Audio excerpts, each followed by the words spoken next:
ये इतनी बड़ी घटना है जो समाज में हजार आपकी उपलब्धियों को एक सेकंड में नीचे ला करके छोड़ देते हैं। आप दुनिया के पैमाने पर जब काउंट करे जाते हो तो ये करे जाते हो कि आपका समाज घृणित है, आपके समाज में ऊंच नीच है, आपके समाज में भेदभाव है, आपके समाज में महिलाओं के प्रति भेदभाव है, आपके समाज में दलित के प्रति भेदभाव है। ये चीजें हमें पीछे ले जाती हैं। जब दुनिया के डेस्क पर आए हम कहते हैं हम दुनिया के महान गुरु बनेंगे, दुनिया के विश्व गुरु बन जाएंगे, लेकिन आज जो स्थिति बनी हुई इस स्थिति में हम विश्व गुरु बनने तो दूर की बात, हम तो हमारे पुरखों के वो नारे में जुटा रहे वसुधैव कुटुंबकम की बात करते थे। 26 फरवरी 2023 की घटना है और अभी तक मुकदमा पंजीकृत नहीं किया गया है।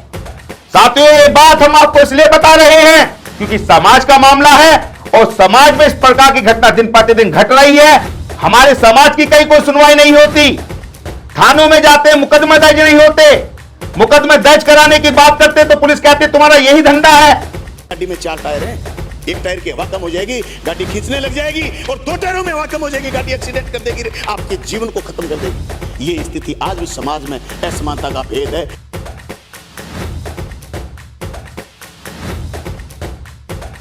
जय भीम साथियों, मैं अतुल खोड़ेवाल, राष्ट्रीय अध्यक्ष बहुजन जनता दल। साथियों, पूरे उत्तर प्रदेश में जंगल राज कायम हो चुका है।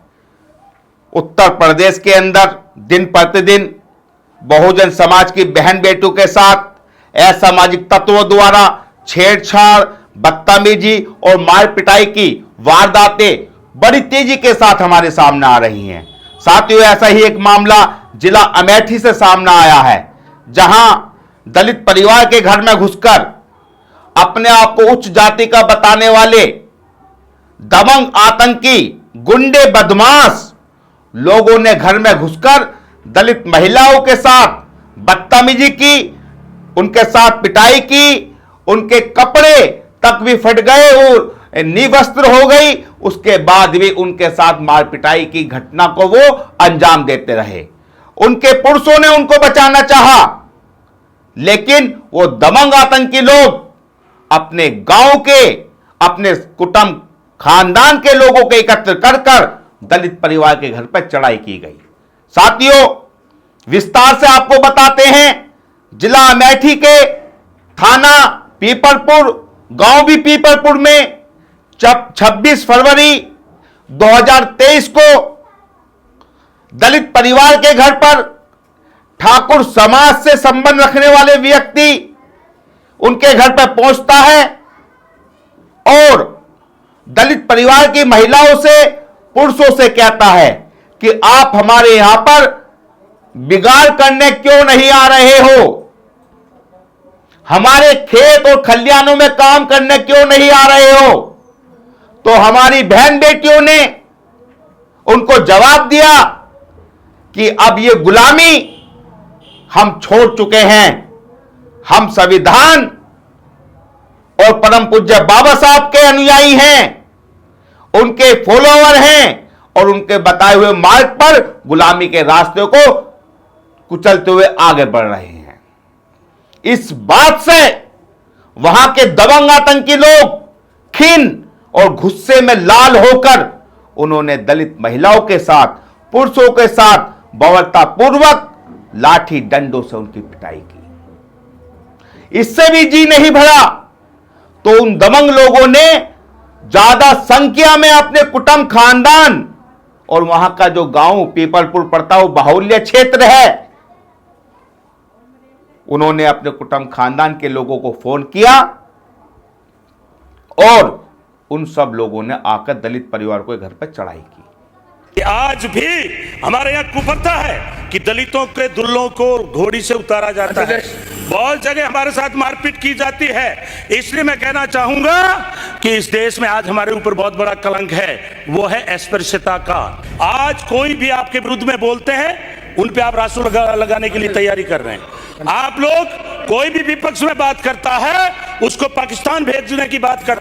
साथियों, जानकारी में यह भी आया है, जो पीड़ित पक्ष के द्वारा हमको बताया गया है कि जो दबंग आतंकी हैं वो उच्च ठाकुर समाज से आते हैं और ठाकुर समाज के जो उनके रिश्तेदार हैं वो राजा महाराजा जो अपना आपको बताते हैं उनके रिलेशन में आते हैं और थाने में पहुंचते हैं। कंप्लेंट दर्ज कराते हैं तो वहां के थानेदार पूछते हैं, बताइए कहां नखून लगा आपके, कहां आपके बकोटा। तो हमारी दलित महिला, हमारी बहन कहती है मेरे यहां बकोटा, तो थानेदार कहता है गाली बककर, अब शब्दों से मर्यादापूर्ण शब्दों का न इस्तेमाल करते हुए दलित महिलाओं को थाने से भगा दिया जाता है। दलित महिला को हमारा नंबर किसी माध्यम से प्राप्त होता है, हम वहां के कप्तान एसएसपी से बात करते हैं तो उसमें आगे कार्रवाई कराने का हमको आश्वासन मिलता है। लेकिन साथियों, एसएसपी ने भी कोई कार्रवाई नहीं की और पीड़ित परिवार दिन प्रतिदिन धक्के पर धक्के खा रही है। मैं राष्ट्रीय अध्यक्ष बहुजन बटालियन से न्याय की गुहार लगाती हूँ कि मेरे गांव पीपरपुर, थाना पीपरपुर, जिला अमेठी के जयप्रकाश सिंह अपने 6-7 साथी और गुंडों को लेकर घर में घुसकर मारे पीटे, मेरे पति को और मेरी बहन, मेरी बेटी को मारे पीटे, तन पर से कपड़े उतर गए, फिर भी नहीं छोड़ रहे थे वो लोग। काफ़ी चोटें हम लोग को आ गई और थाने में गए एप्लीकेशन दर्ज कराने के लिए, तो वहाँ पर एप्लीकेशन नहीं लिखी जा रही है। हम लोग को न्याय चाहिए। कई दिन हो गया? 6-7 दिन हो गया। अच्छा, 26 तारीख को हुई थी। दरोगा क्या 10 बजे दरोगा क्या कह रहे हैं? वो बोल रहे हैं कि एसपी खिया जाओ, सीओ खिया जाओ, ऐसे ऐसे बोल रहे हैं। जो नहीं उसमें लिखाए हैं वो भी बोल रहे हैं कि तुम इसमें लिखाई हो, झूठ बोल बोल कर डांट कर भगा रहे हैं हम लोग को। कौन? एसपी साहब। अच्छा, वहां के एसएसपी द्वारा कोई कार्रवाई नहीं की गई। सीओ ने बयान के लिए महिला को बुलाया, पीड़ित महिला के पति को भी बुलाया, उनके बयान दर्ज करे गए, लेकिन सीओ ने उसी समय दूसरी विपक्ष पार्टी को भी बुला कर रखा हुआ था। कोई सुनवाई नहीं की गई। 26 फरवरी 2023 की घटना है और अभी तक मुकदमा पंजीकृत नहीं किया गया है। साथियों, ये बात हम आपको इसलिए बता रहे हैं क्योंकि समाज का मामला है और समाज में इस प्रकार की घटना दिन प्रतिदिन घट रही है और ऐसी घटना एक समाज में कलंक बनने का काम कर रही है। हमारे समाज की कहीं कोई सुनवाई नहीं होती, थानों में जाते मुकदमे दर्ज नहीं होते, मुकदमे दर्ज कराने की बात करते तो पुलिस कहती तुम्हारा यही धंधा है। यह बड़ा दुखद है।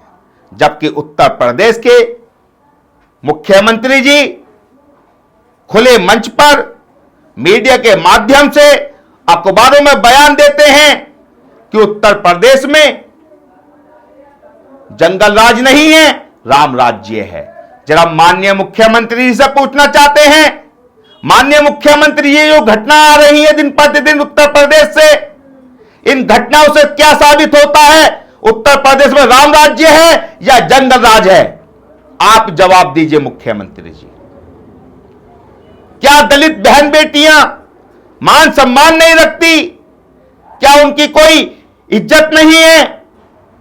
जो उनकी इज्जत के साथ दबंग आतंकी जातिवादी गुंडे दिन प्रतिदिन उनकी अस्मत से खेलने का काम करते हैं और आप कहते हैं, आपके आला अधिकारी कहते हैं कि उत्तर प्रदेश में जंगल राज नहीं है। यह क्या साबित कर रहा है? जंगल राज कहां से आ रहा है? दिन प्रतिदिन घटना जा रही है, मीडिया में प्रकाशित भी नहीं की जाती अन्य घटनाएं, तो क्योंकि मीडिया भी, मिनिस्ट्री मीडिया भी ब्राह्मणवादी मीडिया है। वो कहां दलितों की, शोषितों की, उपेक्षितों की आवाज कहां उठाती है? वो तो दबा देती है। उन पर क्या फर्क पड़ता है? एक किसी दबंग जाति या उच्च जाति की बहन बेटी के साथ बदतमीजी की जाती है या छेड़छाड़ की जाती है या रेप किया जाता है, पूरे देश के अंदर हाहाकार मच जाता है। लेकिन उत्तर प्रदेश में आजादी के 75 वर्ष बाद भी बहन बेटियों के साथ ऐसी दरिंदगी की जाती है जिसको बयां भी नहीं कर सकते। 3 युवकों को रात में खींच के पीटा गया। दलित का बच्चा घोड़ी पर चढ़ता है, उसको पीट के लहूलुहान कर दिया जाता है। मूछ रखने पर दलित की हत्या हो जाती है। भारतीय जनता पार्टी जहाँ सरकार है वहाँ दलितों को, पिछड़ों को, शोषितों को दबाने का काम आपने किया है। ये शर्मनाक घटनाएं पूरे देश के अंदर आज ट्राइबल्स के साथ में होती हैं, आदिवासियों दलितों के साथ में होती हैं। इसलिए मान्यवर इस पे कड़ी से कड़ी नियम कानून के तहत कार्रवाई होनी चाहिए ताकि ऐसी घटनाएं दोबारा उनकी पुनरावृत्ति इस देश के अंदर नहीं होनी चाहिए। भारतीय जनता पार्टी ने वो महापाप और अपराध किया है। आपके राज्यों में दलितों की हालत क्या है? हाथरस कांड हुआ मान्यवर, वाल्मीकि समाज की एक बच्ची के साथ दरिंदगी और बर्बरता की गई और बलात्कारियों के पक्ष में सरकार खड़ी रही। सरकार को मैं सर खत्म कर रहा हूं। गुजरात के अंदर एक दलित समाज का बच्चा मूछ रख के जाता है, उसकी हत्या हो जाती है। उत्तर प्रदेश में घोड़ी पर बैठकर एक दलित शादी करने जाता है, उसके ऊपर हमले होते हैं। आपके राज्यों में ये हो रहा है। एनसीआरबी का डाटा उठा के पढ़ लीजिए, एनसीआरबी का डाटा उठा के पढ़ लीजिए। मध्य प्रदेश और उत्तर प्रदेश दलितों के ऊपर अत्याचार करने के मामले में मान्यवर पूरे हिंदुस्तान का सर्वोच्च राज्य रहा है। सबसे ज्यादा यहां पर इन 2 राज्यों में दलितों पर अत्याचार हुआ। सिर्फ और सिर्फ यह घटना दलित समाज की बहन बेटियों के साथ घटती है, जिनका यहां की मीडिया, सरकार, शासन प्रशासन कोई संज्ञान नहीं लेता है। और जब ये घटनाएं चरम पर पहुंच जाती है, बाई चांस कोई घटना हाईलाइट हो जाती है, तो उसमें नोटंकी करके दिखाते हैं कि हम कार्रवाई कर रहे हैं। साथियों, बड़े दुख की बात है, इस प्रकार की घटना पूरे उत्तर प्रदेश में दिन प्रतिदिन आ रही है। और आगामी 2024 के लोकसभा चुनाव हैं, अन्य दलों के नेता बाबा साहब का चित्र लेकर हमारे दलित परिवारों में जाते हैं, बहुजन करते हैं और बहुजन करने के बाद नोटंकी दिखाते हैं कि ये हम दलित परिवार के हिमायती हैं। अरे तुम हिमायती हो तो ये घटना कैसे घट रही है? इन घटनाओं पर लगाम क्यों नहीं लगाई जाती? कानून का राज है, संविधान का राज है, और उसके बाद भी दलितों को अछूत समझा जाता है। आज भी यह बड़ा दुखद है। साथियों, इन्हीं शब्दों के साथ क्रांतिकारी जय भीम नमो बुद्धाय। अगर आप चाहते हैं गरीब हर वंचित इंसान की आवाज आप तक पहुंचे तो हमारे चैनल को सब्सक्राइब करें और बेल आइकन का बटन दबाना ना भूलें। देखते रहिए बहुजन हलचल न्यूज।